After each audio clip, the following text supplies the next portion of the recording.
মেহেরপুর জেলা রেড ক্রিসেন্টের সোসাইটির উপযুব প্রধান খন্দকার শামসুজ্জোহা সোহাগের বাড়ি থেকে বিপুল পরিমাণ কম্বল উদ্ধার করেছে বৈষম্য বিরোধী ছাত্র আন্দোলনের মেহেরপুর জেলা শাখা। আজ শুক্রবার ৬ ডিসেম্বর দুপুরের দিকে বৈষম্য বিরোধী ছাত্র আন্দোলনের একটি দল পুলিশ সাথে নিয়ে সোহাগের বাড়িতে অভিযান চালায়। এ সময় তার বাড়ি থেকে ১৮৯ পিস কম্বল উদ্ধার করা হয়। বৈষম্য বিরোধী ছাত্র আন্দোলনের আহ্বায়ক ইমতিয়াজ আহমেদ বলেন, গোপন সংবাদের ভিত্তিতে সোহাগের বাড়িতে অভিযান চালিয়ে বিপুল পরিমাণ কম্বল জব্দ করা হয়েছে।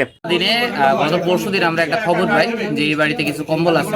এই খবরের ভিত্তিতে আমরা শিওর হওয়ার জন্য গতকালকে ওয়েট করি এবং আজকে সকাল 10টার দিকে একদম একটা কনফার্মেশন নিউজ পাই যে না, এই বাড়িতে এই মালামালগুলো রয়েছে।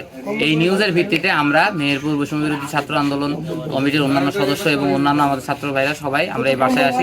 এই কম্বলগুলো আমরা পরবর্তীতে আমাদের রেড ক্রিসেন্টের যিনি ওলো আছে তিনি এবং প্রশাসনের সহায়তায় আমরা এটা হস্তান্তর করবো এবং পরবর্তী যে রেড ক্রিসেন্টের এক্সিকিউটিভ কমিটি আছে তারা যেন এই কম্বলটা সুষ্ঠুভাবে সঠিক মানুষের কাছে পৌঁছে দেয় সেই জিনিসটা আমরা তদারকিতে রাখবো।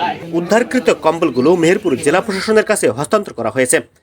জেলা প্রশাসন এবং পুলিশ প্রশাসন তদন্ত অনুযায়ী পরবর্তীতে ব্যবস্থা গ্রহণ করবেন।